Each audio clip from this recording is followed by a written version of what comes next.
Welcome to this explainer.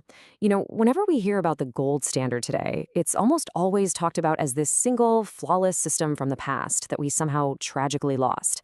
But the truth? The truth is honestly far more chaotic. The gold standard didn't just fail once, it died multiple times in completely different ways. Okay, let's dive into this, because today we are conducting a full forensic autopsy to uncover exactly why these systems inevitably collapsed. We're going to treat the history of global exchange rates as a series of grand, well-intentioned monetary experiments.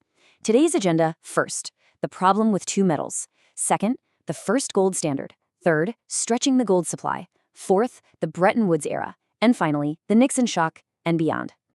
Section 1. The problem with two metals. Bimetallism's arbitrage loophole.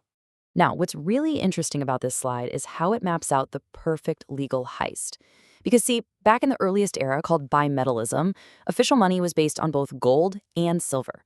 But country A and country B could never quite agree on the exact value of silver compared to gold, so their exchange ratios are mismatched. Clever merchants and bankers realized they could exploit this for a super easy profit. They'd systematically buy undervalued silver in country A, ship it right across the border to country B where it was highly valued, trade it for gold, and then bring that gold right back to country A to buy even more silver. It was just a never-ending arbitrage loophole. But the physical stakes here were incredibly high. If a government legally valued silver too low compared to the global open market, citizens just stopped spending their silver coins. Instead, they hoarded them, or actually scratch that, they melted them down into raw metal, or shipped them abroad to get a better deal. Entire national currencies literally vanished from everyday circulation. I mean, imagine trying to run a business when you can't safely price your goods because exchange rates are fluctuating wildly depending on which metal is fleeing across the border that week. It was a total mess. Section 2. The first gold standard. The classical fix and its breaking point. So the chaos of bimetallism was obviously unsustainable. Governments got together with what they thought was the perfect, unbreakable fix, the classical gold standard. They decided to rely entirely on gold. Stability became the ultimate goal here. Every government legally defined its currency as a specific weight of gold, which automatically created exact fixed exchange rates between nations. But the absolute bedrock of this whole system: trust. Citizens could walk into a central bank at any time, hand over their paper promises, and get real, physical gold coins. This guaranteed convertibility, combined with the free movement of gold across borders, created these beautiful automatic market adjustments. If a country imported too much, well, gold flowed out, the money supply shrank, prices dropped, and trade balanced itself out perfectly. And this system thrived throughout the 1800s. It really worked. But then a massive geopolitical earthquake hit. Ask yourself, imagine trying to fund a global war when you only have a finite pile of shiny rocks sitting in a vault. You just can't print more gold to build tanks and pay soldiers. So when World War I began in 1914, governments had absolutely no choice but to immediately suspend the gold standard, to aggressively save their physical gold reserves. Section 3. Stretching the gold supply, duct taping the system in the 1920s and 30s. After the devastating war, nations desperately wanted to return to that pre-war stability of gold. But there was a glaring problem. There literally wasn't enough gold left in the vaults for everyone. What followed was this desperate whack-a-mole era, where countries tried to duct tape the financial system back together using the gold bullion and gold exchange standards. Under these new setups, smaller nations realized they just couldn't afford to stockpile heavy gold bars. So they created a clever copycat currency system. Instead of backing their own paper money with physical gold, they tied it to a powerful anchor currency, like the British pound, which was backed by gold. Through trust by association, smaller nations avoided the massive expense of buying and protecting gold simply by holding foreign bank accounts in government bonds. But here's the thing. This new system was built entirely on a fragile foundation of shared trust. And when the Great Depression hit in the early 1930s, that trust shattered completely. We saw a catastrophic domino effect. Because of this double-decker risk, smaller nations were completely dependent on the anchor nation. Panicked global investors lost faith that Great Britain actually held enough gold to back all the paper pounds circulating worldwide. This triggered a massive financial run on the Bank of England, leading to a fatal disconnection. The global panic meant wealthy investors were frantically draining national vaults, desperately trading in their paper cash for gold bars and shipping them overseas to safer havens. The capital flight was just too severe.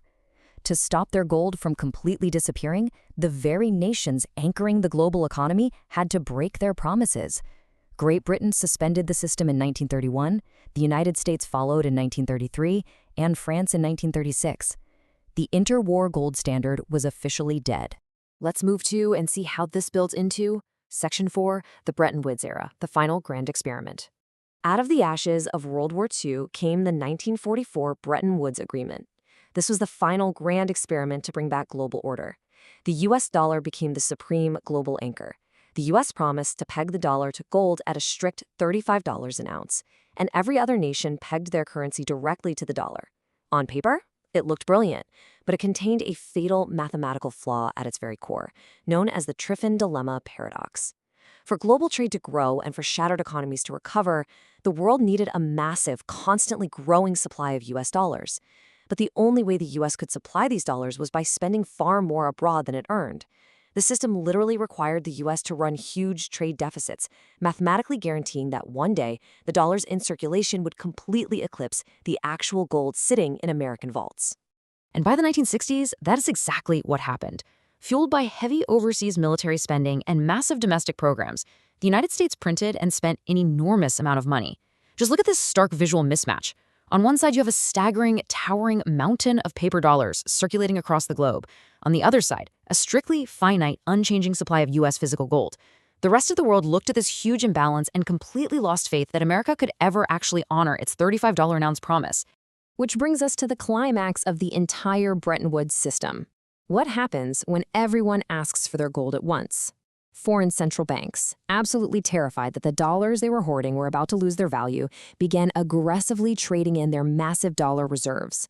They demanded their physical gold from the U.S. government. It was an international run on the bank, threatening to entirely empty America's gold reserves and collapse the U.S. economy. Section 5, the Nixon shock and beyond, severing the tie to gold forever. Facing an absolute catastrophe, President Richard Nixon took sudden, unilateral action. On August 15, 1971, he orchestrated what became known as the Nixon shock.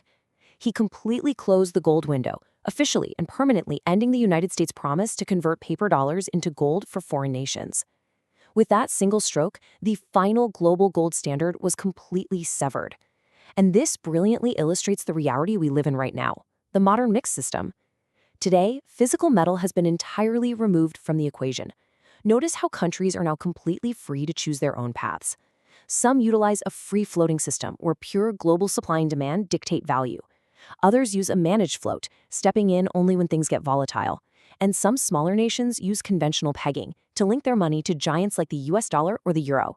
So we have spent centuries experimenting, adapting, and ultimately fleeing from the rigid physical constraints of gold.